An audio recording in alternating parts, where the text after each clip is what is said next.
नमस्कार साथियों। Assistant professor भर्ती परीक्षा 2023 विषय वैकल्पिक संस्कृत का जो सेकंड पेपर था, प्रथम प्रश्न पत्र का जो फर्स्ट यूनिट है वैदिक साहित्य, उसका पेपर कल हुआ है और उसका जो पेपर सॉल्यूशन है वह आज आपके सामने प्रस्तुत कर रहे हैं कि किस प्रश्न में कहाँ गलतियाँ करते हैं अपन और आप लोगों ने गलतियाँ की हैं। ये जो टेस्ट सीरीज़ है वह अनवरत रूप से 12 पेपर के माध्यम से होगी, जिसके अंदर 60 टेस्ट यूनिट टेस्ट हैं और बाकी के 5 टेस्ट हैं वह फुल सिलेबस को लेकर के हैं। तो जिन्होंने अभी तक अपना टेस्ट सबमिट नहीं किया है या जो भी इस टेस्ट सीरीज़ से नहीं जुड़े हैं उन लोगों से मैं कहना चाहूँगा कि इस टेस्ट सीरीज़ से अवश्य जुड़ें, ताकि आपको कहीं ना कहीं इन प्रश्नों का फाइनल परीक्षा में कहीं ना कहीं फायदा मिले। पहला प्रश्न था, श्रुति शब्द कस्यार्थस्य बोधको अस्ति।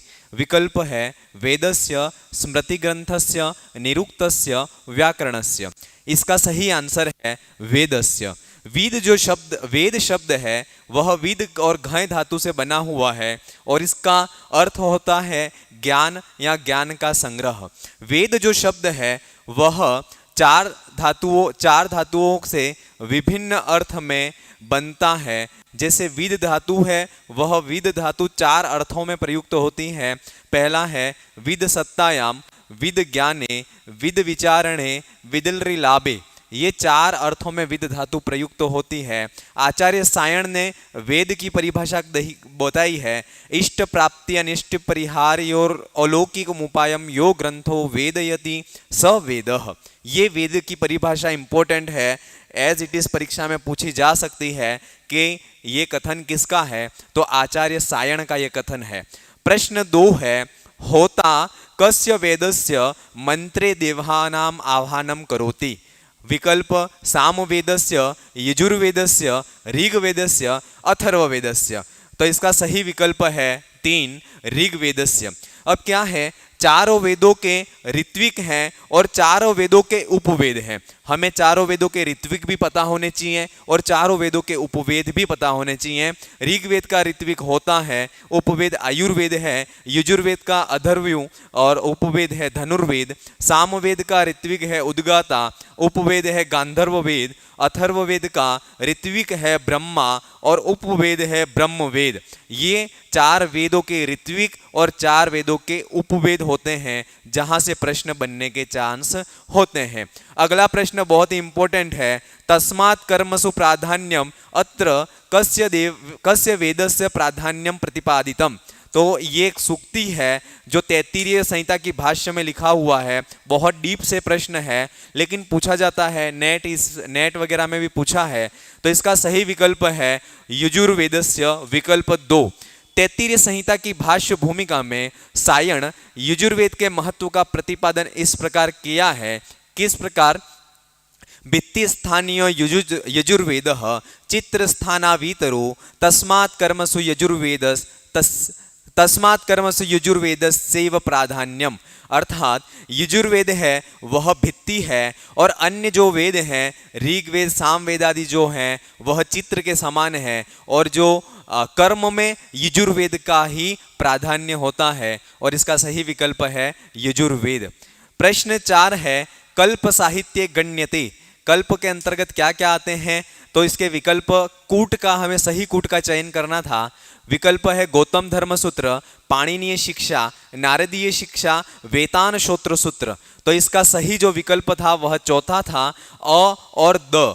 गौतम धर्म सूत्र है वह कल्प साहित्य में आता है और वेतान श्रोत्र सूत्र है वह कल्प सूत्र के अंतर्गत आता है। कल्प वेदांगों की संख्या 6 है, शिक्षा, व्याकरणम, छंदो, निरुक्तम, ज्योतिषम तथा कल्पश्चेति षडंगानि वेदस्याहुर्मनीषिणः। ये 6 वेदांग हैं और कौन कौन से वेदांग जो किस वेद से संबंधित हैं, तो गौतम धर्म सूत्र है वह सामवेद से संबंधित है, नारदीय शिक्षा है वह सामवेद से संबंधित है, वेतान श्रोत्र सूत्र है वह अथर्वेदीय श्रोत्र सूत्र है, पाणिनि शिक्षा है वह ऋग्वेद से संबंधित शिक्षा ग्रंथ है। इस प्रकार से ये इसका जो विकल्प है चौथा वह सही होगा। कल्प जो है उस कल्प के 4 भेद होते हैं, ग्रह्य सूत्र, शुल्व सूत्र, श्रोत्र सूत्र, इस प्रकार से धर्म सूत्र, ये 4 सूत्र होते हैं, कल्प के भेद हैं और प्रत्येक वेद के अलग अलग ये सूत्र आदि होते हैं। अगला प्रश्न है ऋग्वेदस्य वरुण सूक्ते कियंतो मंत्राः सन्ति। सही विकल्प है 3 1 वरुण सूक्त ऋग्वेद के पहले मंडल का 25वां सूक्त है और इसके जो ऋषि हैं वह शून्यशेप हैं, देवता हैं वरुण हैं।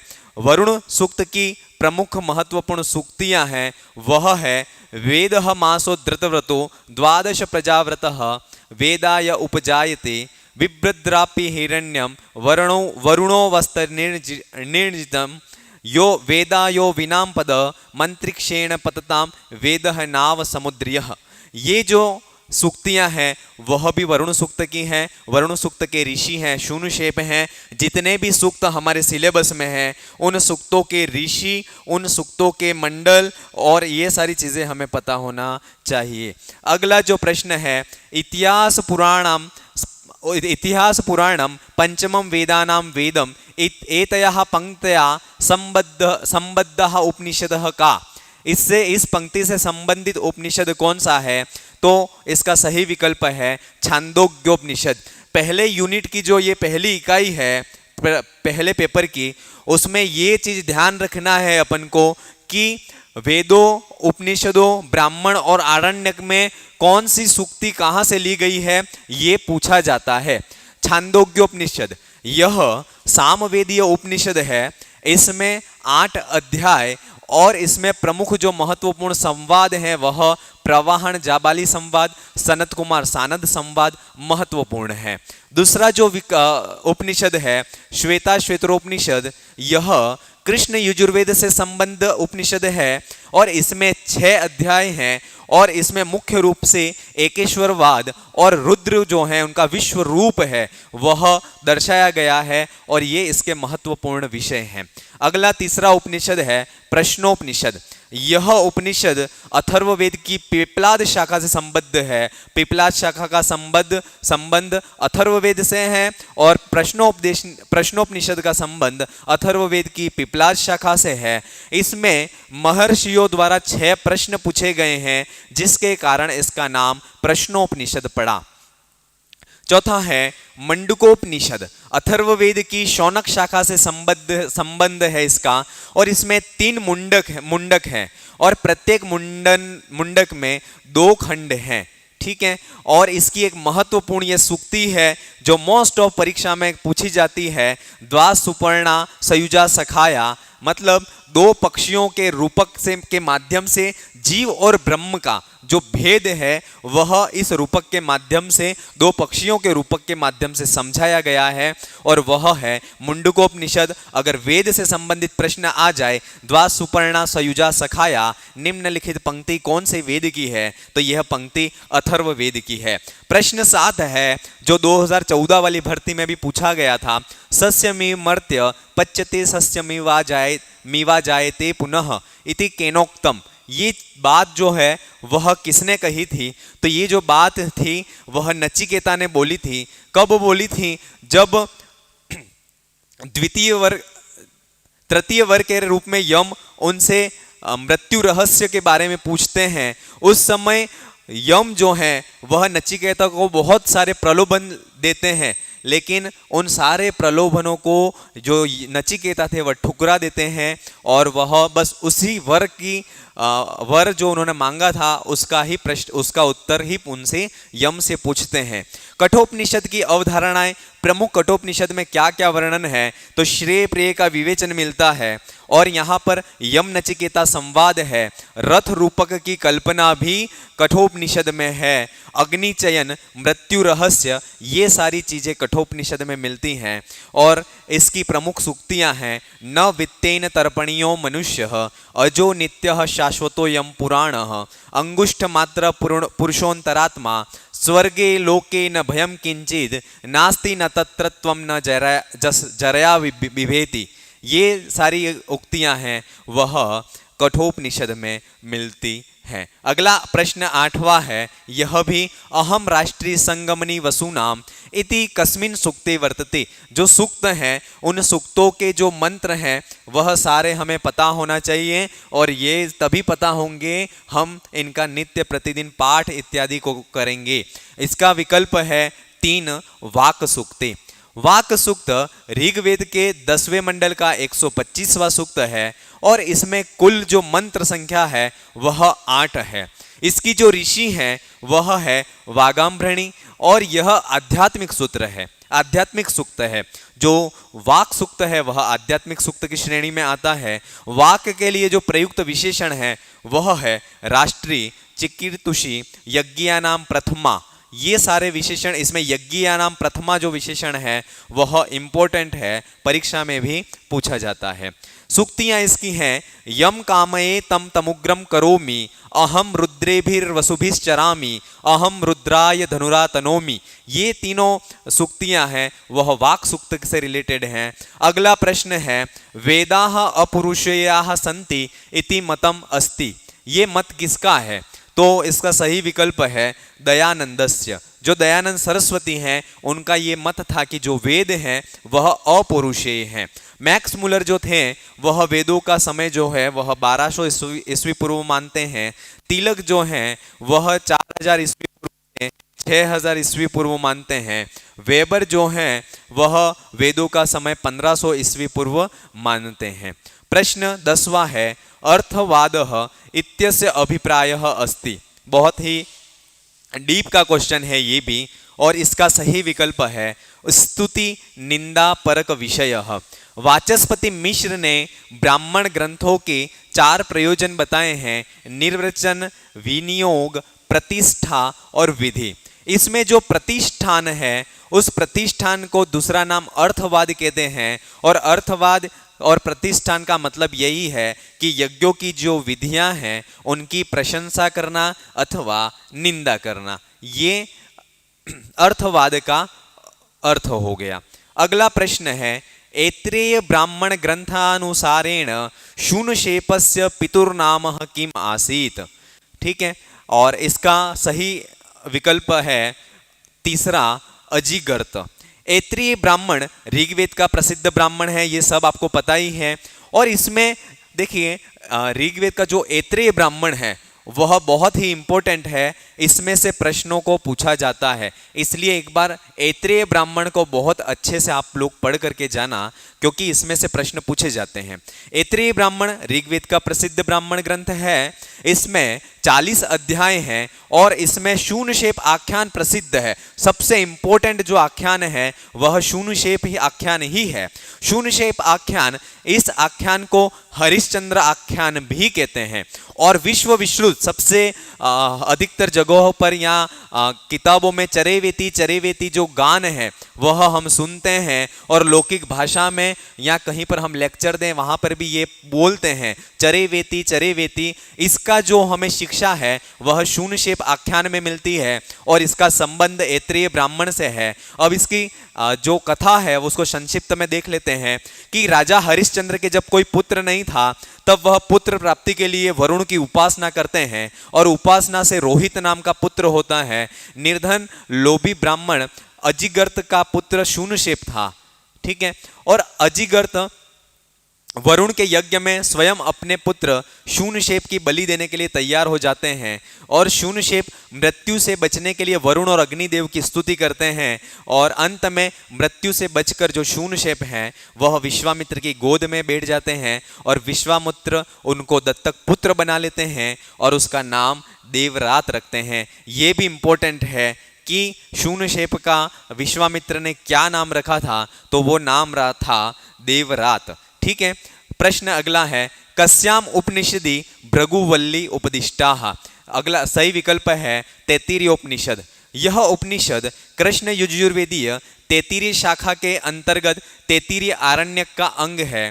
तैत्तिरीय आरण्यक में 10 अध्याय हैं और तैत्तिरीय आरण्यक का जो 7वां, 8वां और 9वां अध्याय है उसको तैत्तिरीय उपनिषद कहते हैं। तैत्तिरीय आरण्यक का 7वां, 8वां और 9वां अध्याय है उसको तैत्तिरीय उपनिषद कहते हैं। और इस उपनिषद में 3 वल्लियां हैं। पहली है शिक्षावल्ली, ब्रह्मानंद वल्ली और भृगुवल्ली। हमें इन तीनों वल्लियों का क्रम भी पता होना चाहिए क्योंकि तैत्तिरीय उपनिषद का विशिष्ट अध्ययन हमारे सिलेबस में है, इसलिए इन तीनों वल्लियों का क्रम भी हमें पता होना चाहिए। अगला जो इसकी सूक्तियां हैं वह पहली सूक्ति है सत्यम ज्ञानम अनंतम ब्रह्मा।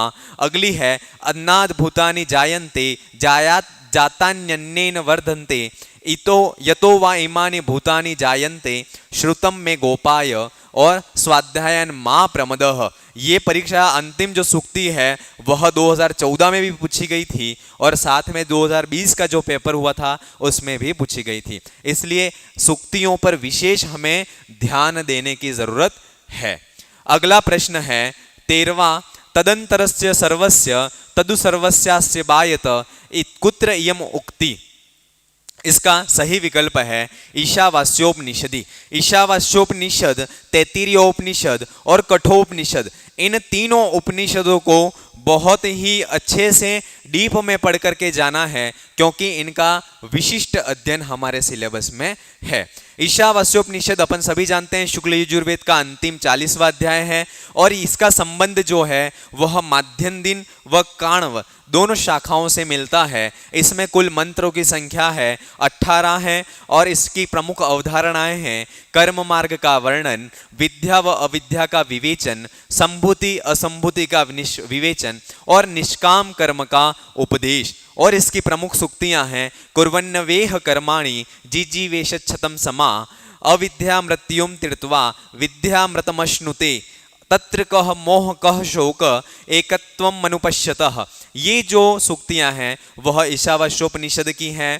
अपन जो पेपर सोल्व कर रहे हैं वह असिस्टेंट प्रोफेसर भर्ती परीक्षा 2023 का जो टेस्ट सीरीज चल रही है उसका प्रथम प्रश्न पत्र जो हुआ था प्रथम यूनिट पर उसको सॉल्व कर रहे हैं। और आपको इस टेस्ट सीरीज से जुड़ना है तो इस वीडियो के डिस्क्रिप्शन में जो लिंक है वहां पर जा करके आप इस टेस्ट सीरीज से जुड़ सकते हो और इसका जो प्रथम पेपर हुआ था उसकी पीडीएफ भी आप वहां से देख सकते हो। चलिए अगला प्रश्न है शतायुषः पुत्र पौत्रान् वणिष्व बहुन पशुन हस्ति हिरण्यमश्वान इति कथनम अस्ति। ये कथन है वह किसका है?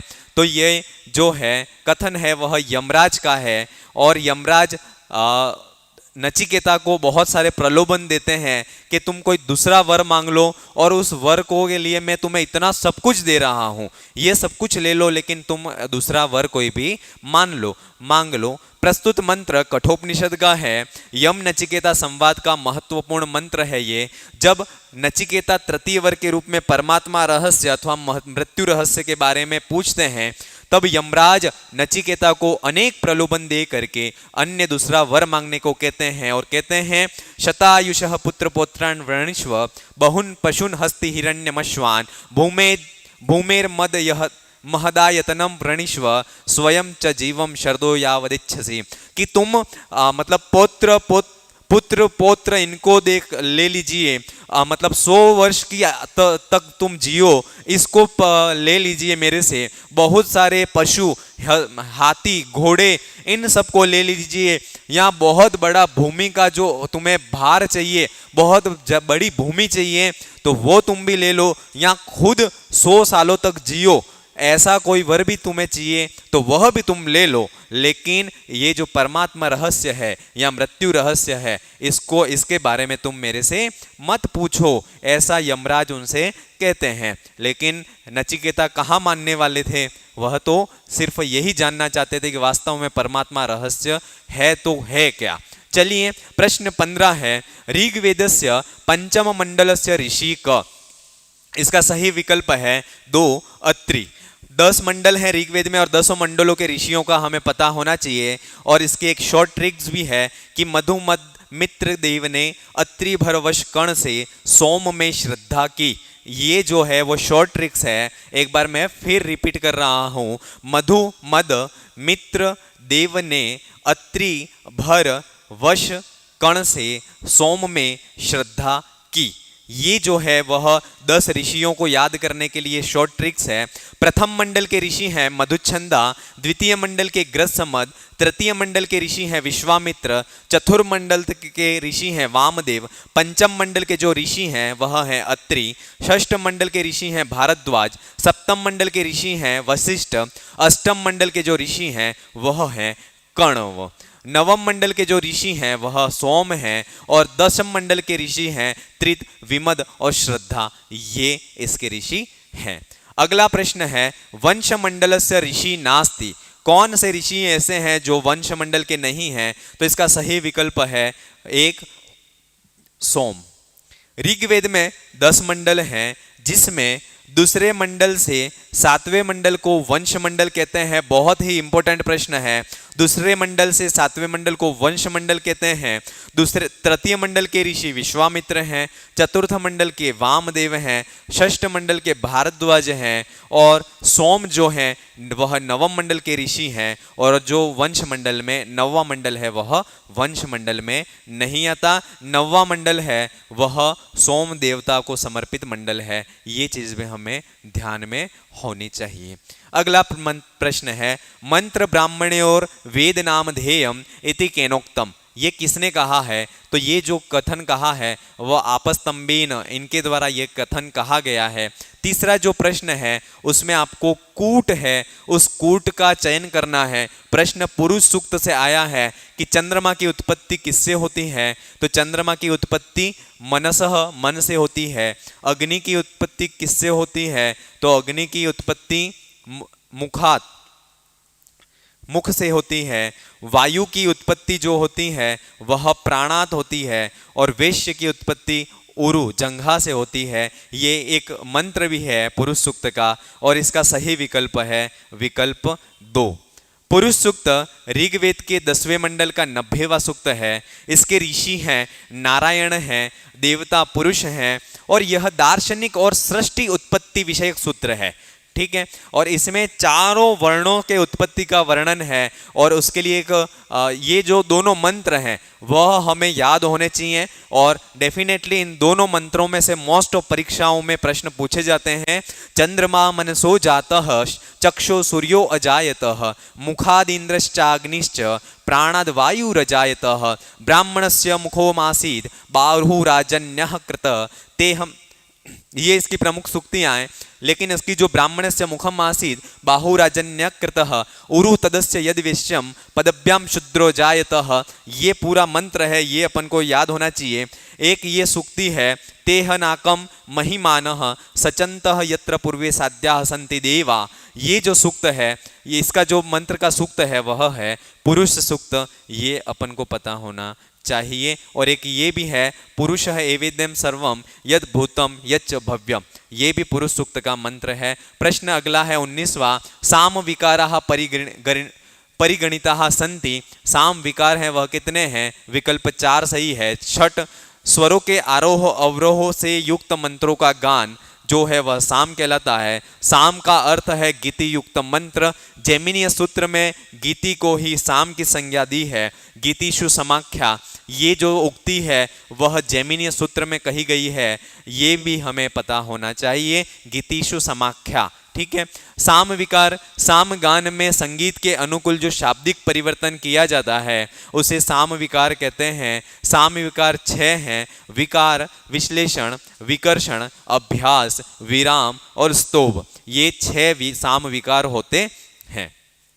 अगला प्रश्न है रोहित सूक्तः केन वेदेन संबंधितः अस्ति। जो रोहित सूक्त है वह किससे संबंधित है?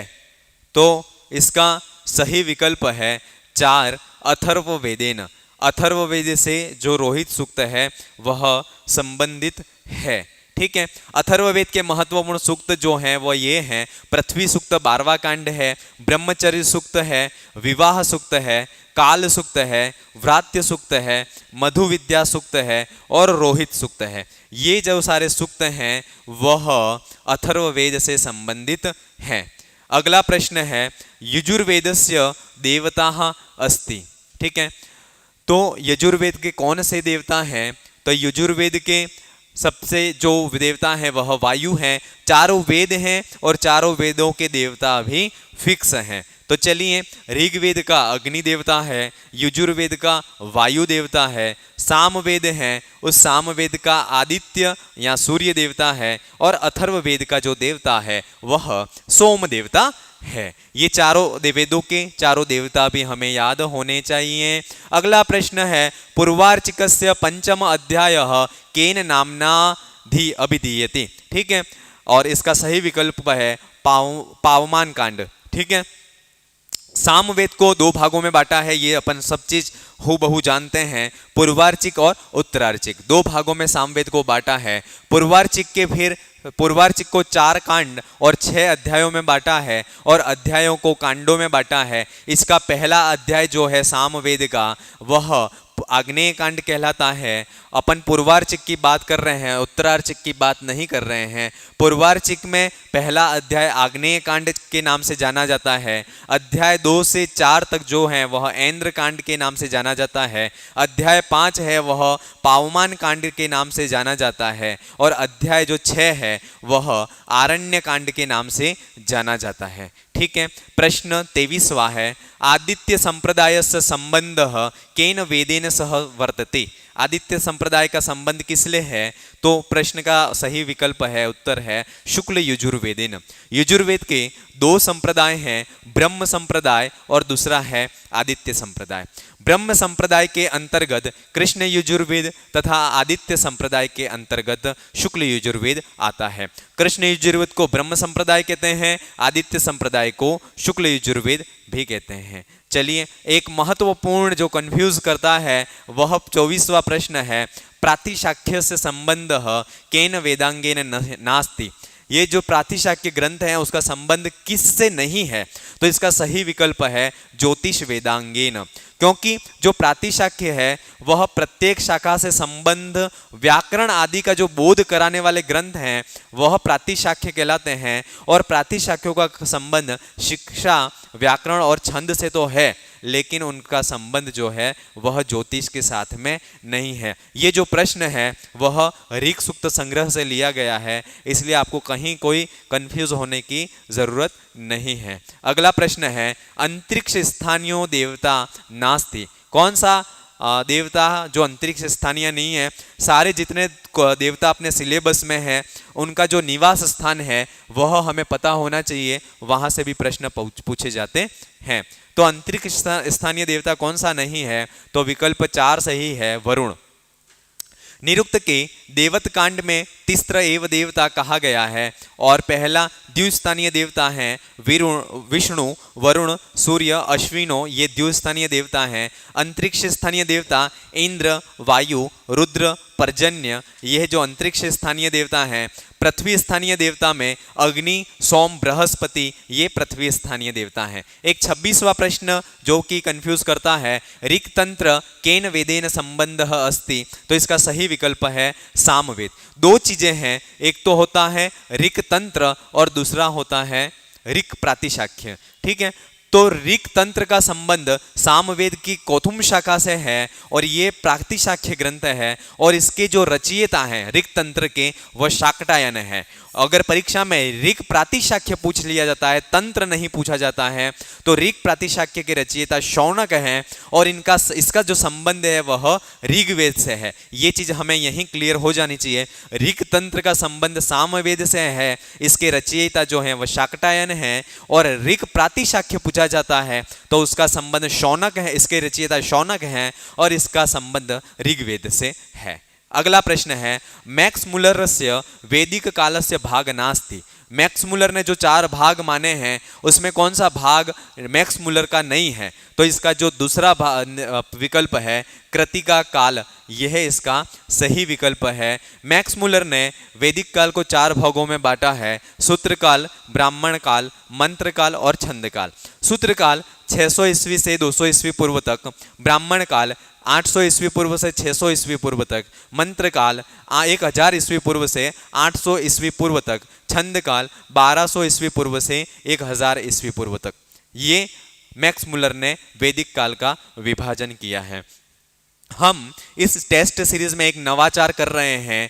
बहुत से टॉपिक ऐसे हैं जो पाठ्य पुस्तक या किताबों से अपन पढ़ते हैं तो समझ में नहीं आते हैं। ऐसे कुछ टॉपिक्स को मैंने स्वयं ने हाईलाइट किए हैं और उन टॉपिक्स को छोटे छोटे वीडियो के माध्यम से आपको इस एप्लीकेशन जो है उस एप्लीकेशन में वह वीडियो को उपलब्ध करवाया जाएगा, ताकि आपके वो टॉपिक्स उस वीडियो के माध्यम से किया जाए। ये हम इस टेस्ट सीरीज के साथ में एक नवाचार करने जा रहे हैं और वो वीडियो बहुत जल्दी आपको 1-2 दिन में उस एप्लीकेशन में शो होने लगेंगे। अगला प्रश्न है, पुरुष सूक्तानुसारम समिदः आसन, कितनी समिधाएं हैं? तो इसका सही विकल्प है 21। सप्तस्यासन परिधयस त्रिसप्तः समिधः कृता देवा यदज्ञ तन्वानाम अबध्नः पुरुषम पशुम।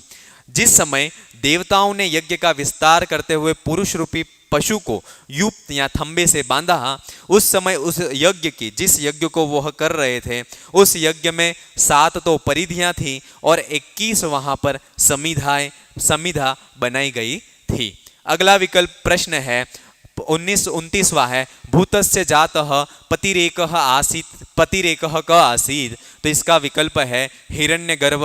हिरण्यगर्भ सूक्त ऋग्वेद के 10वें मंडल का 121वां सूक्त है और इसमें कुल मंत्र 10 हैं और इसमें इसके ऋषि जो हैं वह हिरण्यगर्भ हैं और देवता जो हैं वह क संज्ञक प्रजापति हैं। और इसकी प्रमुख सूक्तियां हैं, कस्मे देवाय हविषाम विधेम य ईशे यस्य द्विपदश्चतुष्पद यम क्रंदसी अवसातस्तभाने यो अंतरिक्षे रजसो विमानः। ये इसकी सूक्तियां हैं। प्रश्न अगला है, सायणानुसारेण सामवेदे विद्यमान ब्राह्मणानां संख्या अस्ति। सामवेद के ब्राह्मणों की संख्या के बीच बारे में मतभेद है, लेकिन सायण ने इसके जो ब्राह्मण माने हैं वह माने हैं 8 माने हैं। कुछ विद्वानों के अनुसार सामवेद के 9 ब्राह्मण हैं, लेकिन सायण ने 8 ही ब्राह्मण ग्रंथा यह कहकर स्पष्ट कह दिया है कि जो सामवेद है उसके 8 ही ब्राह्मण होते हैं। ठीक है। अगला प्रश्न है कि मघवा देवः क, मघवा देवः क। तो इसका सही विकल्प है इंद्र। यह बहुत ही सिंपल प्रश्न है। इंद्र ऋग्वेद का सबसे महान देवता है और इसकी 250 सूक्तों में स्तुति की गई है और इसका प्रमुख शस्त्र जो है वह वज्र है। शचीपति, इनकी पत्नी का नाम शची था, इसलिए इनको शचीपति कहते हैं। शतक्रतु, मरुत्वान, मघवा, शक्र, शचीवान, ये इनके विशेषण हैं। अगला प्रश्न है, अयम आत्मा ब्रह्मा सो अयम आत्मा चतुष्पात प्रस्तुतांश उपलभ्यते। ये दोनों जो अंश हैं वह किसमें मिलते हैं? तो इसका सही विकल्प है मांडुक्योपनिषद। इस उपनिषद का संबंध अथर्ववेद की शौनक शाखा से है। अथर्ववेद की शौनक शाखा का संबंध अथर्ववेद से है, ये भी पता होना चाहिए। सबसे लघुकाय जो उपनिषद है वह मांडुक्य उपनिषद है। इसमें कुल 12 मंत्र हैं। ओंकार का रहस्य इसमें वर्णित है। ब्रह्म की 4 अवस्थाएं हैं, जागृत, स्वप्न, सुषुप्ति और तूर्य। ये 4 ब्रह्म की अवस्थाएं हैं। इसका वर्णन भी मांडुक्य उपनिषद में मिलता है। इसमें कुल 12 मंत्र हैं। तैत्तिरीयोपनिषदि शिक्षायाः कति अंगानि वर्णितानि। शिक्षा के कितने अंगों का वर्णन तैत्तिरीय उपनिषद में किया है? विकल्प 4 सही है, षट। तैत्तिरीय उपनिषद में शिक्षा के 6 अंगों का उल्लेख है, वर्ण, स्वर, मात्रा, बल, साम और संतान। नारदीय शिक्षानुसारम निमेष कालः स्यात्। क्या होता है, किसको कहते हैं निमेष काल? तो इसका सही विकल्प है विकल्प 3, मात्रा। नारदीय शिक्षा के अनुसार एक मात्रा का परिमाण पलक गिरने के बराबर होता है। जब हमारी पलक एक बार में झपकती है तो उतना ही परिमाण जो है वह मात्रा का होता है। और मात्रा के ह्रस्व, दीर्घ और प्लुत ये 3 भेद होते हैं। अगला प्रश्न है तस्मात् सांख्यमधीत्येव ब्रह्मलोकमहीयति एतया पंक्त्या संबद्ध ग्रंथ अस्ति। इससे संबंधित ग्रंथ कौन सा है? तो सही विकल्प है पाणिनीय शिक्षा। श्लोक की अंतिम लाइन है छंदोपादो तु वेदस्य हस्तो कल्पोथ पठ्यते। ये जो श्लोक है इसकी चतुर्थ पंक्ति है ये, और ये पूरा श्लोक है वह पाणिनीय शिक्षा से लिया गया है। पाणिनीय शिक्षा जो है वह ऋग्वेद से संबंधित है और इसमें कुल श्लोक 60 श्लोक हैं, और पाणिनीय शिक्षा में वेदांगों की तुलना मनुष्यों के अंगों से की गई है। चलिए अगला प्रश्न है, वह प्रश्न है कठोपनिषद मुख्य प्रतिपाद्य विषय अस्ति। कठोपनिषद में का प्रमुख प्रतिपाद्य विषय क्या है? तो वह है विकल्प 2 आत्मज्ञानम। जो आत्मज्ञान है वही कठोपनिषद का मुख्य प्रतिपाद्य विषय है। अगला प्रश्न है ऋग्वेदस्य प्रथम भाष्यकारः अस्ति।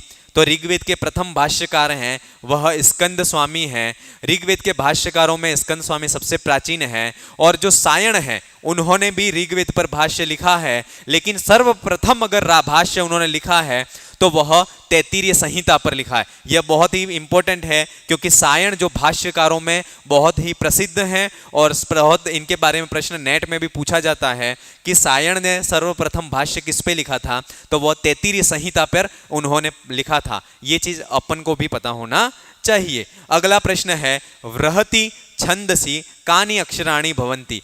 जो बृहति छंद है वैदिक छंद है और उसमें अक्षर होते हैं, तो कितने हैं? तो इसमें 36 अक्षर हैं। मुख्य रूप से वैदिक छंद 7 हैं। 7 जो छंद हैं उसके बारे में हमें पता होना चाहिए।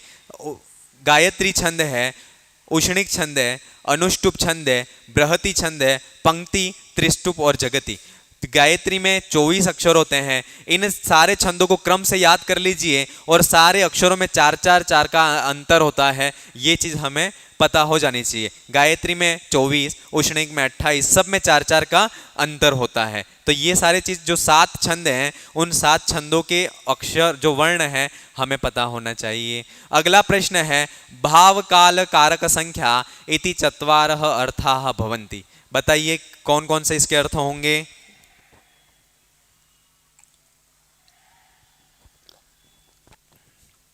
इसका जो सही विकल्प है वह है 4 आख्यातस्य। चत्वारि पद जातानि नाम आख्यात उपसर्ग निपाताः। 4 जो पद होते हैं नाम आख्यात उपसर्ग निपात, उसमें भाव प्रधानम आख्यातम, भाव प्रधान है वह आख्यात होता है, और उस आख्यात के 4 अर्थ हैं, वह है भाव, काल, कारक और संख्या। ये चारों चीजें हमें पता होनी चाहिए। जो आख्यात पद है उसके 4 अर्थ होते हैं। अगला प्रश्न है निरुक्तस्य टीकाकारः क नास्ति। जो भी हम पढ़ें उसकी जितनी टीकाएं हैं उसके बारे में भी हमें पता होना चाहिए कि निरुक्त के किसने टीका नहीं की है। तो वह निरुक्त के टीकाकार जो हैं वह मैक्स मुलर नहीं है। निरुक्त की मुख्य रूप से 3 टीकाएं प्राप्त हैं। दुर्गाचार्य ने की कृत ऋजवर्थ वृत्ति टीका, स्कंद महेश्वर की द्वारा की गई टीका जिसका नाम नहीं मिलता है, और वररुचि द्वारा की गई निरुक्त नीचे टीका। ये 3 टीकाएं हमें मिलती हैं। प्रश्न अगला है अतिथि देवो भवः इति भावनया संबंधित यज्ञ अस्ति। इस भावना से संबंधित यज्ञ कौन सा है? तो इसका सही विकल्प है नृ यज्ञ। चलिए पंच महायज्ञों के बारे में हमें पता होना चाहिए। भूत यज्ञ, इसे बलि विश्वदेव यज्ञ भी कहा जाता है। भूत यज्ञ का मुख्य उद्देश्य स्वयं उदर भरण पोषण करने में जो असमर्थ प्राणी हैं उनकी सहायता करना। दूसरा है ब्रह्म यज्ञ। ब्रह्म यज्ञ का मुख्य उद्देश्य ज्ञानारंभ करना है, ज्ञानार्जन करना है, और इसके स्वाध्याय, विद्याध्ययन, अध्यापन ये सारे ब्रह्म यज्ञ के अंग हैं। नृ यज्ञ, इसे अतिथि पूजन यज्ञ भी कहा जाता है, और अतिथि देवो भवः ये जो भावना है उसका संबंध भी नृ यज्ञ से यह है। पितृयज्ञ, पितरों को संतुष्ट करने के लिए जो श्राद्ध आदि किया जाता है, तर्पण आदि किया जाता है, वह सारे गृहस्थ के जो कर्म हैं वह पितृयज्ञ के अंतर्गत आते हैं। अगला प्रश्न है वह है 42वां 10 पौर्णमास यज्ञ आहत्य, कुल मिला, आहत्य का मतलब है कुल मिला करके, कति यज्ञाः संपादिताः भवन्ति। इस 10 पौर्णमास यज्ञ में कुल कितने यज्ञ हैं वह संपादित होते हैं? तो इसका सही उत्तर है षट। जो 6 यज्ञ हैं वह 10 पूर्णमास यज्ञ में संपादित होते हैं। 10 पूर्णमास यज्ञ पूर्णिमा और अमावस्या को किया जाता है।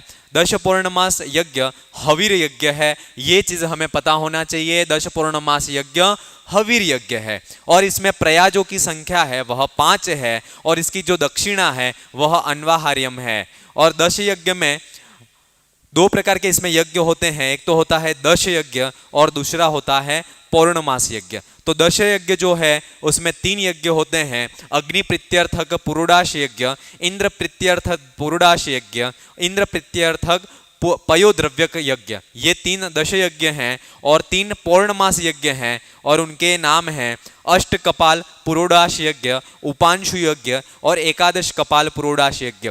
जो ये अग्निहोत्र हैं, 10 पूर्णमास यज्ञ हैं, ज्योतिष, ये जो यज्ञ हैं इन यज्ञों का विशेष विषय अपन को पाठ्य पुस्तक आदि में नहीं मिलता है, इसलिए और ज़्यादा इसका प्रश्न भी डीप में से नहीं पूछा जाता है, इसलिए हमें इन यज्ञों का सामान्य परिचय होना चाहिए।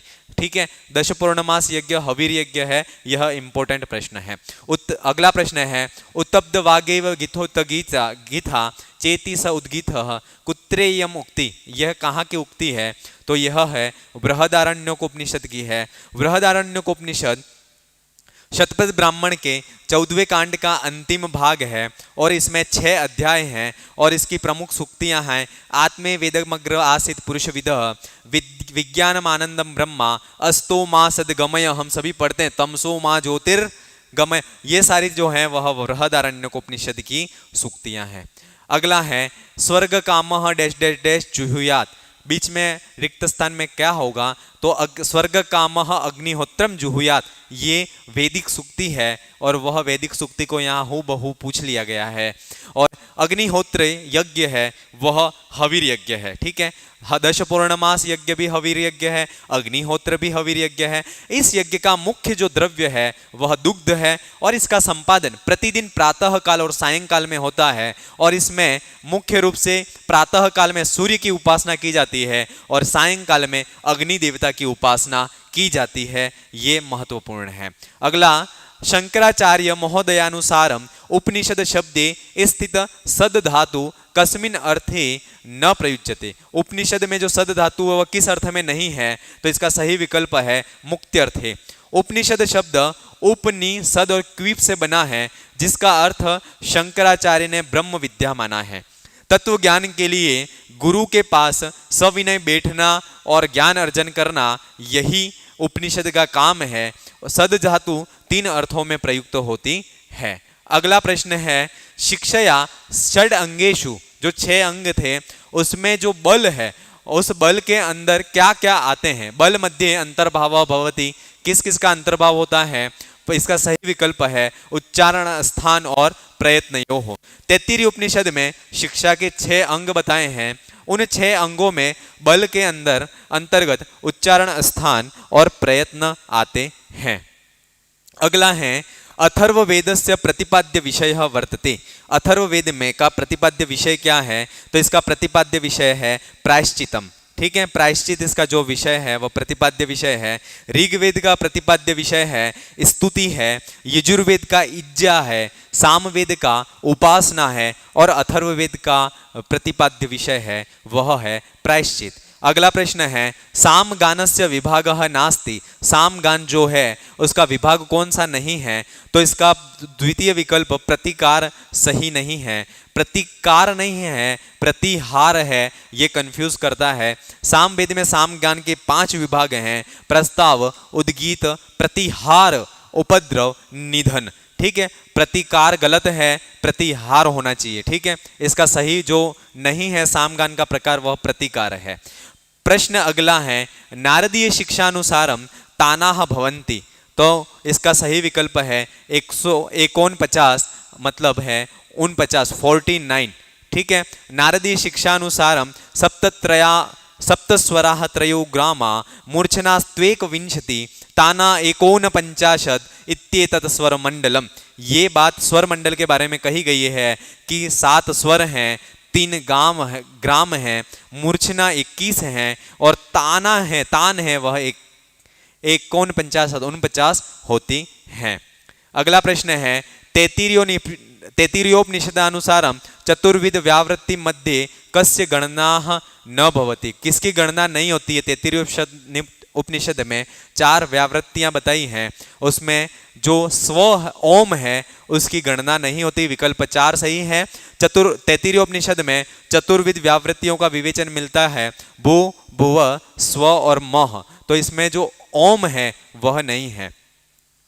सामान्यतया निरुक्ताध्यायानां संख्या कति मन्यते, कितने अध्याय हैं, ये प्रश्न जरूर कंफ्यूज करता है और इसका सही विकल्प है 12। 12 इसका सही विकल्प है। निरुक्त शब्द है, निर वच और त प्रत्यय से इस निरुक्त शब्द की उत्पत्ति हुई है। निरुक्त में 3 कांड हैं, नेगम कांड, नेघट्टु कांड और देवत कांड, ठीक है। और इसमें 12 अध्याय और 2 परिशिष्ट हैं, इस प्रकार से 14 अध्याय भी कहीं कहीं पर विकल्प में मिलता है, लेकिन यहाँ पर विकल्प 14 तो है नहीं, इसलिए 12 जो 12 अध्याय हैं वह विकल्प सही है। निरुक्तकारः समुद्र पदस्य कतिविधम निर्वचनम करोति, ये चीज हमें पता होनी चाहिए। निरुक्त में मोस्ट ऑफ शब्दों का निर्वचन एक एक ही है, लेकिन कुछ शब्द 3-4 शब्द ऐसे हैं जिनका निर्वचन अलग अलग तरह से किया गया है, तो वो किस शब्द का कितनी तरह से निर्वचनम किया है वह हमें पता होना चाहिए। तो समुद्र का निर्वचन 5 प्रकार से किया है। समुद्र की जो 5 प्रकार का निर्वचन है वह समुद्रवन्त्यस्माद् आपः समभि द्रवन्त्येन मापः समुद्को भवति सम्मोदन्ते अस्मिन् भूतानि समुन्नतिति वा समुद्रः, ये समुद्र के निर्वचन किए गए हैं। अगला है निरुक्तानुसारम अनर्थका ही मंत्रा इति कस्य मतम अस्ति, निरुक्त में ये चीज किसने कही है, तो ये बात है वह कोत्स ने कही है, ठीक है।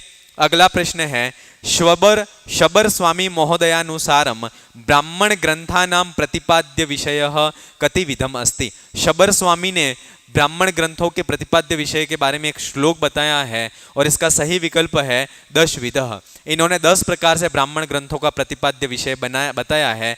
मीमांसा दर्शन के भाष्य में शबर स्वामी ने ब्राह्मण ग्रंथों का प्रतिपाद्य विषय 10 प्रकार का बताया है। हेतु निर्वचनम निंदा प्रशंसा संशयो विधि परक्रिया पुराकल्पो व्यवधारण कल्पना उपमानम दशेते तु विधयो ब्राह्मणस्य वे, ठीक है। इसका ध्यान रखना, ये शबर स्वामी ने ब्राह्मण ग्रंथों का प्रतिपाद्य विषय बताया है। अगला है यजुर्वेदस्य अध्ययन परंपरा क्रमाद कस्माद् ऋषि प्रारब्धाः, प्रत्येक वेद की एक ऋषि परंपरा है जहां से उस वेद का प्रारंभ हुआ है। तो यजुर्वेद की ऋषि परंपरा है वह वैशंपायन से प्रारंभ हुई है और ऋग्वेद के जो ऋग्वेद का प्रारंभ पेल ऋषि से हुआ, यजुर्वेद का वैशंपायन से, सामवेद का जैमिनी महोदय से, जैमिनी ऋषि से, और अथर्ववेद की जो शिक्षा है वह सुमंतु से प्रारंभ हुई। अगला है निरुक्ताध्ययनस्य उद्देश्यः नास्ति, निरुक्त का कौन सा अध्ययन नहीं है। निरुक्त के अध्ययन के बारे में प्रश्न पूछा जाता है और ये हमारे सिलेबस में भी है। तो इदम, इसका जो सही विकल्प है वह विकल्प 3 है, इदम अंतरेण पद विभागो विद्यते, ये गलत है। इदम अंतरेण पद विभागो न विद्यते, अर्थात विकल्प 3 अध्ययन उद्देश्य नहीं है, क्योंकि निरुक्त के बिना तो पदों का विभाग संभव ही नहीं है, ठीक है। ये जो है निरुक्त के बिना पदों का विभाग संभव ही नहीं है और इसलिए हमें पदों के विभाग करने के लिए है निरुक्त का अध्ययन करना ही चाहिए और इसका ये उद्देश्य है, ठीक है। अगला प्रश्न है ऋग्वेदस्य ऐतिहासिक क्रमः वर्तते, ऋग्वेद का कौन सा क्रम ऐतिहासिक है, तो मंडल क्रम, विकल्प 1 सही है। ऋग्वेद का विभाजन 2 प्रकार से किया है, मंडलानुसार ऋग्वेद को 10 मंडल, 85 अनुवाक, 1028 सूक्त तथा 10,580 से ही 1/4 मंत्रों में बांटा गया है मंडलानुसार। अष्टकानुसार ऋग्वेद को 8 अष्टक और प्रत्येक अष्टक को 8 अध्यायों में कुल मिलाकर के 64 अध्यायों में बांटा है और इन अध्यायों को पुनः वर्गों में 2006 वर्गों में बांटा गया है। अगला है व्याकरणस्य कार्त्स्न्यम अस्ति, तो इसका सही विकल्प है ये 2014 वाली जो परीक्षा थी उसमें भी एज इट इज प्रश्न आया था और इसका सही विकल्प है 2 निरुक्तम। इदम व्याकरणस्य कार्ष्ण्यम निरुक्तम, ये पंक्ति निरुक्त में लिखी गई है। निरुक्तस्य प्रतिपाद्यः विषयः नास्ति, निरुक्त का कौन सा प्रतिपाद्य विषय नहीं है। वर्ण ब्रह्म इसका जो है वह प्रतिपाद्य विषय नहीं है, क्योंकि निरुक्त का प्रतिपाद्य विषय वह 5 हैं। वह है वर्णागमो वर्ण विपर्ययश्च द्वचापरो वर्ण विकार नाशो धातोस्तदर्थातिशयेन योगस्तदुच्यते पंचविधम निरुक्त। ये 5 प्रकार का निरुक्त का प्रतिपाद्य विषय बताया गया है। तो इसमें जो वर्ण ब्रह्म है वह नहीं है, वर्ण विकार, वर्ण विपर्य, वर्ण नाश, धात्वर्थातिशय योग, ये सारे इसके प्रतिपाद्य विषय हैं। अगला है सुमेलनम कुरुतः। अब ये जो निपात हैं उन निपातों का अपन को तालिका 2 से मिलन करना है और इसका जो सही विकल्प है वह विकल्प 3 है। विकल्प 3 जो खलु है वह उपमा कर्मोपसंग्रहार्थक निपात है। इसके बाद जो चित है वह उपमार्थक निपात है। इसके बाद जो इत है वह पद पूर्णार्थक निपात है और जो आ है वह समुच्चयार्थक निपात है। इस प्रकार से इसका विकल्प 3 जो है वह सही है। अगला है च निपातः कस्मिन् अर्थे प्रयुज्यते। इसका सही विकल्प है समुच्चयार्थे। विनिग्रहार्थे 4 इसके जो हैं वह प्रयोग होते हैं अह, ह, उ और त्वम। उपमार्थक में इव, न, नु, चित। पद पूर्णार्थक में कम, एम, इत, उ और समुच्चयार्थ में च, वा, हा। देखो इसमें जो 3 प्रकार के जो होते हैं निपात होते हैं, एक तो होता है उपमार्थक, दूसरा पद पूर्णार्थक, एक तीसरा होता है उपमार्थक, पद पूर्णार्थक और कर्मोपसंग्रहार्थक। इसमें उपमार्थक 4 ही होते हैं, पद पूर्णार्थक भी 4 ही होते हैं। इसको याद कर लीजिए कि इन दोनों में 4 होते हैं, बाकी जितने बचे वो सारे जो निपात हैं वह कर्मोपसंग्रह के होते हैं। अगला प्रश्न है कि तांड्य ब्राह्मण से अपर नाम अस्ति। तांड्य ब्राह्मण का दूसरा नाम क्या है? तो इसका दूसरा नाम है आर्षेय ब्राह्मण। तांड्य ब्राह्मण 25 अध्यायों में विभक्त होने के कारण इसे पंचविश ब्राह्मण कहते हैं। विषय विवेचन की प्रौढ़ता के कारण इसे प्रौढ़ ब्राह्मण भी कहते हैं और विशाल काय होने के कारण इसे महाब्राह्मण भी कहते हैं। ये सारे जो नाम हैं वह तांड्य ब्राह्मण के हैं, इसलिए इसका सही विकल्प है आर्षेय ब्राह्मण। अगला है वेदांग ज्योतिषस्य रचयिता अस्ति। तो इसका सही विकल्प है लगध। वेदांग ज्योतिष भारतीय ज्योतिष शास्त्र का प्राचीनतम ग्रंथ है जिसके कर्ता लगध मुनि हैं। इसके 2 पाठ प्राप्त हैं, आर्च ज्योतिष और याजुष ज्योतिष। अगला है प्रश्न साक्षात्कृत धर्माणा ऋषियो बभूव प्रस्तुतांशस्य वक्ता अस्ति। इसके वक्ता कौन है? तो इसके वक्ता हैं यास्क मुनि हैं। यास्क ने निरुक्ताध्ययन के प्रयोजन के वर्णन के समय कहा है कि साक्षात्कृत धर्माणा ऋषियो बभूव, अर्थात ऋषियों ने ही धर्म का साक्षात्कार सर्वप्रथम किया था। अगला प्रश्न है मुक्तिकोपनिषदानुसारम उपनिषदाम संख्या वर्तते। इसके अनुसार कितनी है? तो 108 जो है वह है। मुक्तिकोपनिषदानुसारम उपनिषदों की संख्या 108 बताई गई है और आचार्य शंकर ने 10 उपनिषदों पर अपने भाष्य लिखे हैं। ठीक है, शंकराचार्य ने 10 उपनिषदों पर भाष्य लिखे हैं, ये पता होना चाहिए। और वह है ईशकेन कट प्रश्न मुंडु मांडुक्य तीतरी ऐतरेयम च छांदोग्यम बृहदारण्यकम 10। ये 10 जो हैं वह इन 10 पर शंकराचार्य ने अपने भाष्य को लिखा है। प्रश्न है वत्रः इति पदम केन धातुना न निर्मितम यास्क मते। यास्क ने जो वत्र की निर्वचन कहा है उसमें किस धातु से उसका निर्माण नहीं हुआ है? तो सही इसका विकल्प है वृष।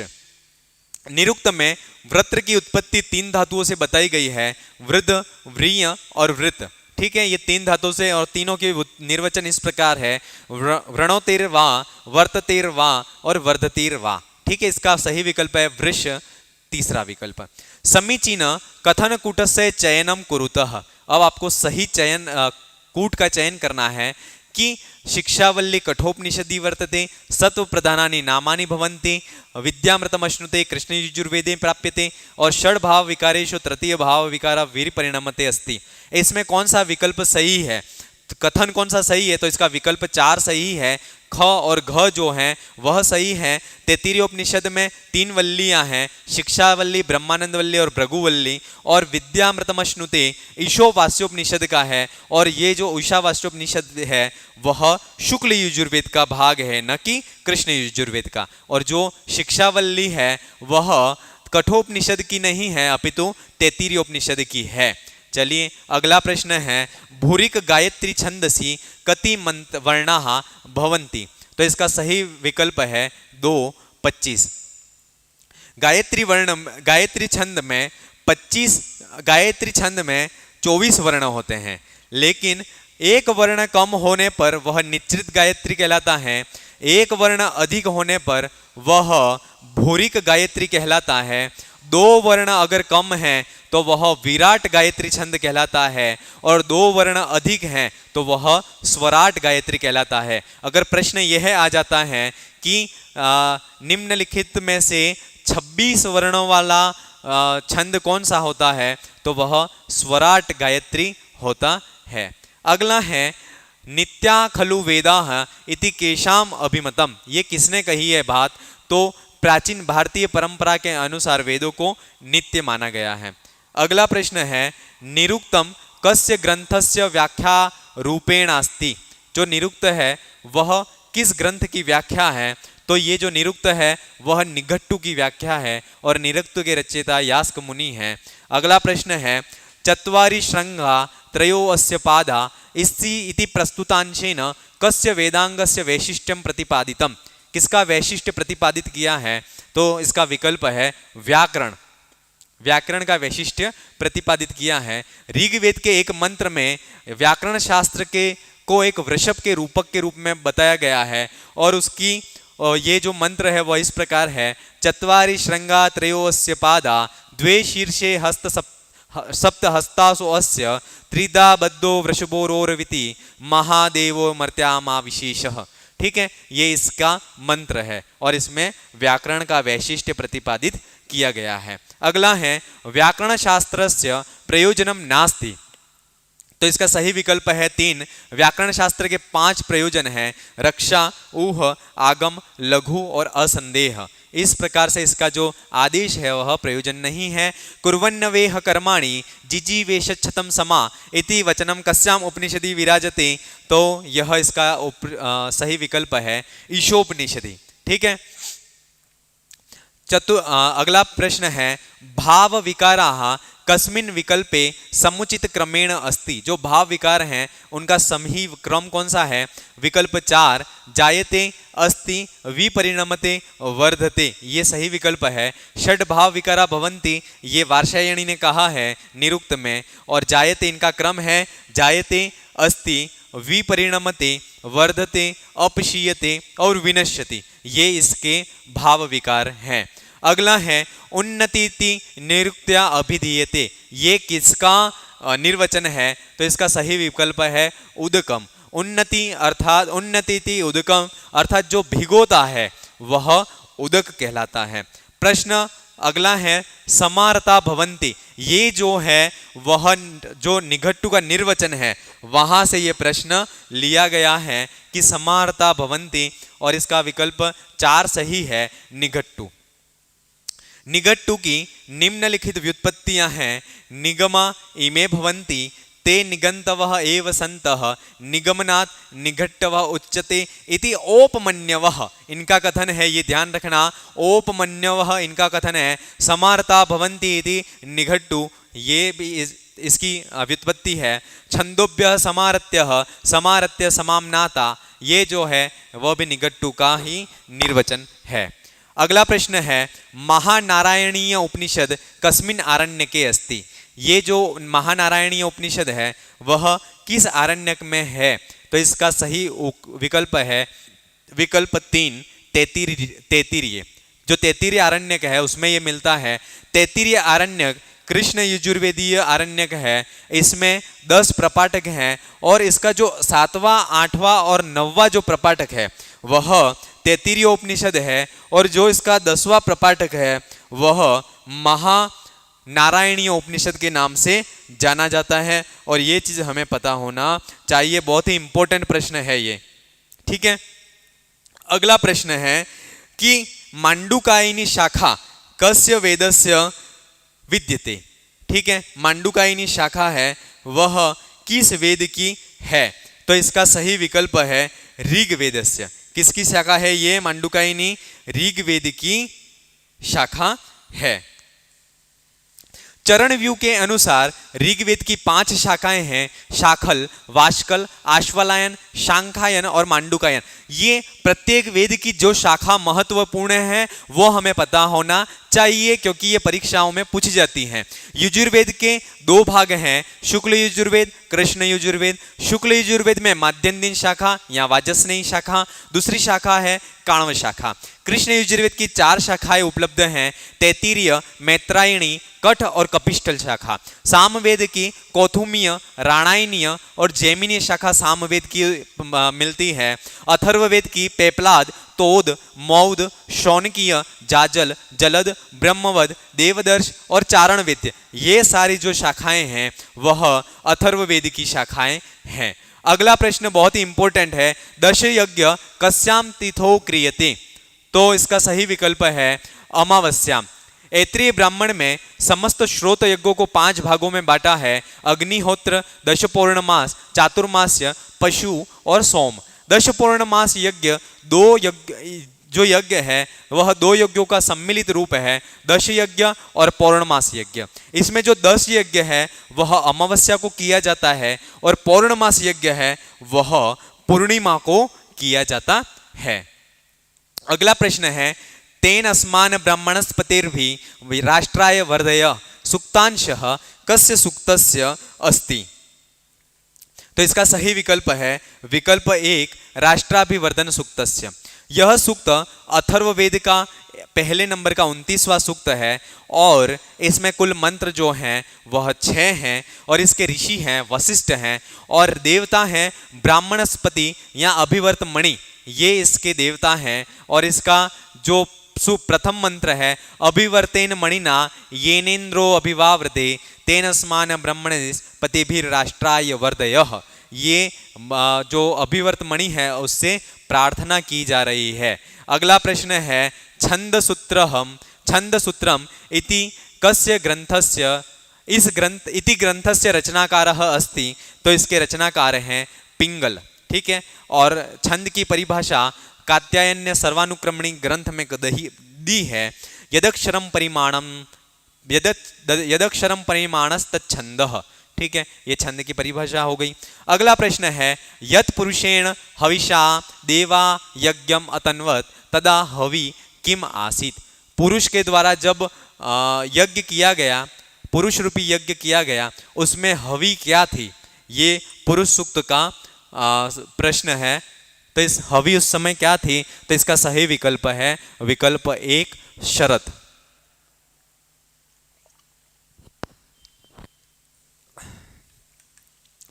पुरुष सूक्त 10वें सूक्त का 90वां, पुरुष सूक्त का 10वें मंडल का 90वां सूक्त है।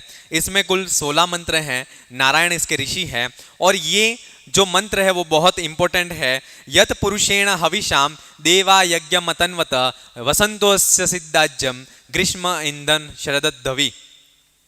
जब देवताओं ने पुरुष रूपी हवि के द्वारा यज्ञ को संपन्न किया तब इस यज्ञ का घृत है वह वसंत था, जो ईंधन है वह ग्रीष्म ऋतु थी और इसमें जो हवि थी वह शरद ऋतु थी। ये जो मंत्र यहाँ पर जो मैं व्याख्या में बता रहा हूँ, इस मंत्र को आप थोड़ा सा ध्यान से देख लेना क्योंकि इसमें से प्रश्न घुमा फिरा करके प्रश्न पूछा जा सकता है। अगला प्रश्न है, निरुक्तानुसारम मंत्राणाम प्रकारः नास्ति? कौन सा मंत्रों का प्रकार नहीं है? तो इसका विकल्प 3 सही है, आत्मिक मंत्र। ठीक है। यास्क ने निरुक्त में मंत्रों के 3 प्रकार बताए हैं। वे मंत्र हैं प्रथम पुरुष, मध्यम पुरुष और उत्तम पुरुष में प्रयुक्त होते हैं वे जो मंत्र हैं। और वह 3 मंत्र हैं परोक्षकृत मंत्र, प्रत्यक्षकृत मंत्र और आध्यात्मिक मंत्र। परोक्षकृत मंत्र हैं वह प्रथम पुरुष में प्रयुक्त होंगे, प्रत्यक्षकृत मंत्र हैं वह मध्यम पुरुष में और आध्यात्मिक मंत्र हैं वह उत्तम पुरुष में प्रयुक्त होंगे। देखो निरुक्त जो है वह थोड़ा सा टफ पड़ता है, लेकिन उसको भी अपन एक छोटे छोटे जो अपन वीडियो सीरीज चलाएंगे उसमें छोटे छोटे वीडियो के माध्यम से निरुक्त को भी बहुत ही आसानी से समझ लेंगे। ठीक है, चलिए अगला प्रश्न है निरुक्तानुसारम भाव सामान्यस्य उदाहरणम अस्ति। निरुक्त के अनुसार भाव सामान्य का उदाहरण कौन सा है? तो इसका विकल्प 1 सही है, भवति। आख्यात भाव प्रधानम आख्यातम। ठीक है, आख्यात की परिभाषा हो गई। आख्यात जो है उस पद के 4 अर्थ हैं, भाव, काल, कारक और संख्या। भाव सामान्य का उदाहरण भवति है और भाव विशेष का उदाहरण है वह आसते, शेते, व्रजति और तिष्ठति। ये चीज हमें पता होनी चाहिए कि भाव सामान्य का उदाहरण भवति है और भाव विशेष का जो उदाहरण है वह है आसते, शेते, व्रजति और तिष्ठति। ठीक है, अगला प्रश्न है उत्पन्नस्य सत्वस्य अवधारणम इति भाव विकारः क। तो इसका सही विकल्प है 2, विकल्प 2 अस्ति। और जायते किसको कहते हैं? अब जो 6 भाव विकार हैं उन 6 की परिभाषा यहाँ पर देखते हैं। पूर्व भावस्य आदिम आचष्टे न अपर भावम आचष्टे न प्रतिषेधयति इति क। तो इसका उत्तर है जायते। अस्ति उत्पन्नस्य सत्वस्य अवधारणम अस्ति। ठीक है, विपरिणमते तत्वाद अप्रच्यमानस्य विकारम विपरिणमते वर्धते स्वांगाभ्युच्चयम सांयोगिकानां वा अर्थानां वर्धते अपशीयते। वर्धते का जो विपरीत होगा वह अपशीयते होगा और विनश्यति जो है वह जायते का विपरीत होगा वह विनश्यते होगा और उसका परिभाषा होगी अपर भावस्य आदिम आचष्टे न पूर्व भावम आचष्टे न प्रतिषेधयति। इन दोनों में जायते और विनश्यते में कंफ्यूज हो सकते हैं अपन, और वर्धते और अपशीयते में भी हो सकते हैं। तो इन दोनों की डेफिनेशन थोड़ा सा ध्यान से देख लेना। अगला प्रश्न है ऋग प्रातिशाख्यानुसारम समानाक्षराणानि संख्या भवन्ति।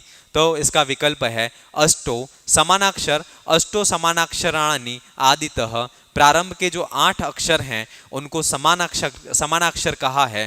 अ, आ, ई, ओ, और री इसको समानाक्षर कहा गया है।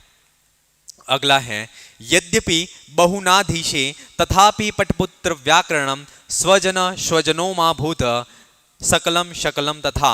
ये एक सूत्र है और ये मंत्र है रिक्त स्थानम पूरयत। तो यहाँ पर क्या आएगा? तो यहाँ पर आएगा तथापि पटपुत्र व्याकरणम। ठीक है, व्याकरण के जो प्रयोजन है उसमें रक्षा, ऊह, आगम, लघु और असंदेह ये 5 प्रयोजन है। और इस मंत्र के द्वारा ये प्रतिपादित किया गया है कि वास्तव में स्वजनों को स्वजन नहीं करना है। स्वजन माने अपने जन, स्वजन यानी कुत्ता।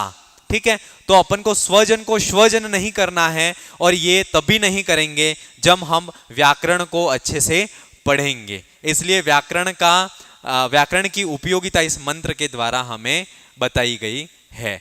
ये अगला प्रश्न है युगल देवता अस्ति। इसका सही विकल्प है अश्विनो। अश्विनो देवता युगल देवता हैं। इसकी स्तुति 50 सूक्तों में की गई है और इसके ऋषि कक्षीवान या वशिष्ठ हैं और इनका निवास स्थान द्युलोक है। ठीक है, अगला प्रश्न है भेषज्य मंत्रा कुत्र लभ्यन्ते। तो इसका सही विकल्प है विकल्प 4 अथर्ववेदे। अथर्ववेद के 5 उपवेद हैं, सर्पवेद, पिशाच वेद, असुर वेद, इतिहास वेद और पुराण वेद। और ये अथर्ववेद के उपवेद हैं। अथर्ववेद के अपर नाम भी पूछे जाते हैं परीक्षा में, ब्रह्मवेद, शत्रवेद, भेषज्य वेद, भिषग वेद और महिवेद। ये जो हैं वह अथर्ववेद के अपर नाम हैं।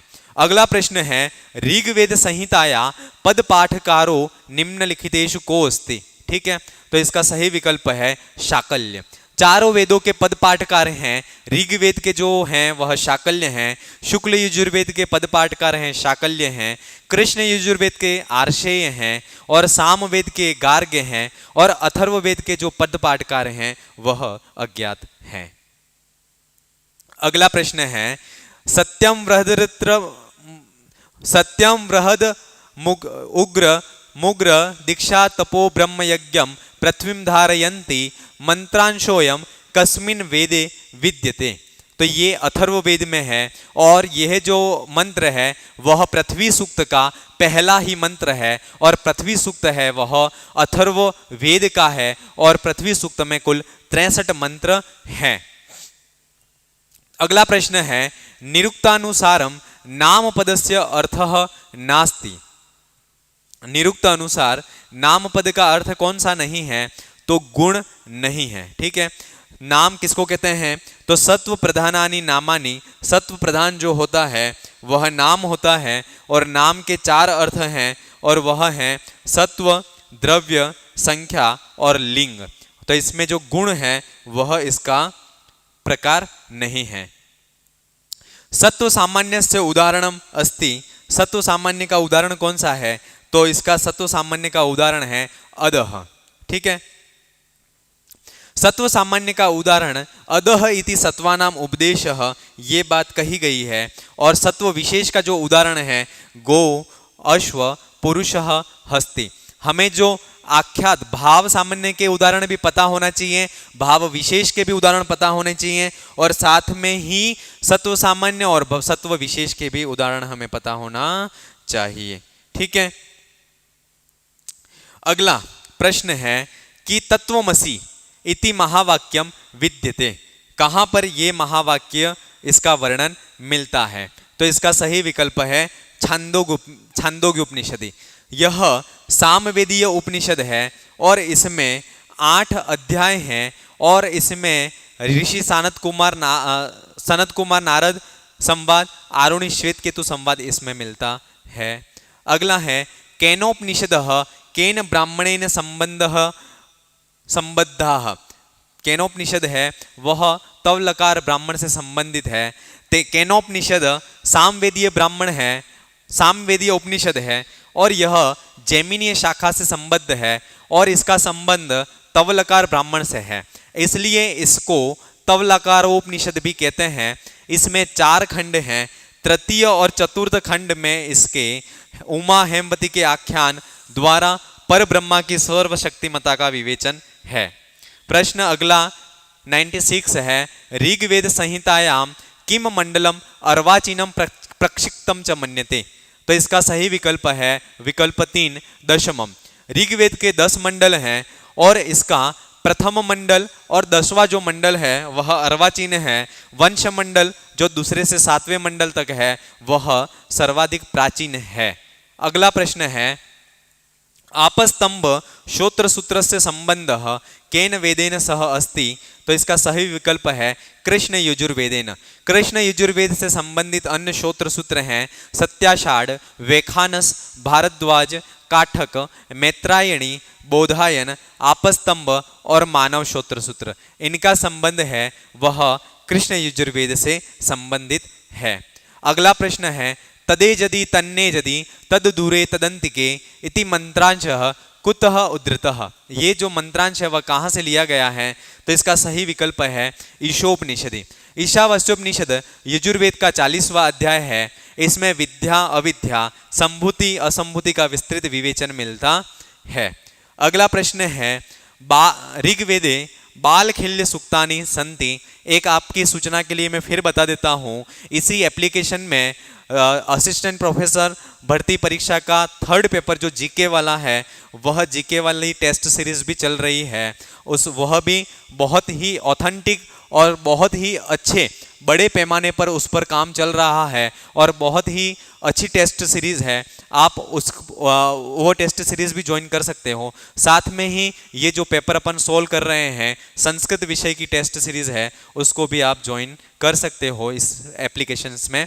ऋग्वेदे बालखिल्य सुक्तानि संति। कितने हैं बालखिल्य सूक्त, तो एकादश सूक्तानि 11 सूक्त हैं वह बालखिल्य सूक्त हैं।